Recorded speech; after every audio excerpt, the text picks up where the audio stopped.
श्री सनातन गोस्वामी उच्च कोटि के संत थे और उनका अद्भुत वैराग्य था। वे महीने में एक बार मथुरा के ब्राह्मणों से भिक्षा में रोटी मांग कर लाते और उसे मिट्टी में गाड़ देते थे। जब भूख लगती तो उसे यमुना जल में भिगोकर खा लेते थे। एक बार वे भिक्षा मांगने एक भक्त मैया के घर गए, जहां उन्हें श्री मदन मोहन जी के दर्शन हुए। उस क्षण वे भाव विह्वल होकर रोने लगे। मैया भी बड़ी भक्त थीं और ठाकुर जी से उनके विशेष संबंध थे। जब भी सनातन गोस्वामी को ठाकुर जी के दर्शन की लालसा होती, वे उस मैया के घर चले जाते। एक दिन मैया ने हंसते हुए कहा, बाबा, इस काले छोरे से दिल मत लगाओ।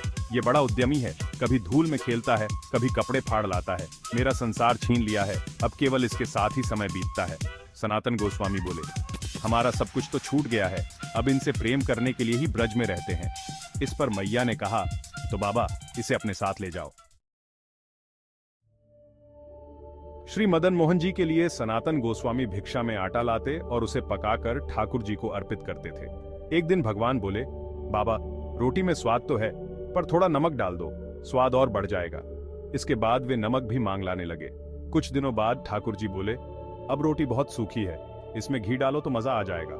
इस पर सनातन गोस्वामी बोले, तुम्हारे भोग की व्यवस्था अब तुम ही करो, हम भजन करने के लिए बाबा बने हैं। एक दिन आगरा के व्यापारी की नाव यमुना किनारे अटक गई। एक बालक ने व्यापारी से कहा कि आदित्य टीले पर एक संत भजन करते हैं, उनका दर्शन करो, तुम्हारी समस्या हल हो जाएगी। व्यापारी ने ऐसा ही किया और उसकी नाव चल पड़ी। उसने संकल्प किया कि अगर व्यापार में लाभ होगा तो वह ठाकुर जी का मंदिर बनवाएगा।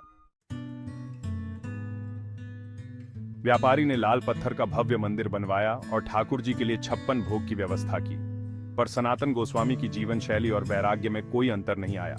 वे पहले की तरह भिक्षा मांगते और लंगोटी में भजन करते रहे।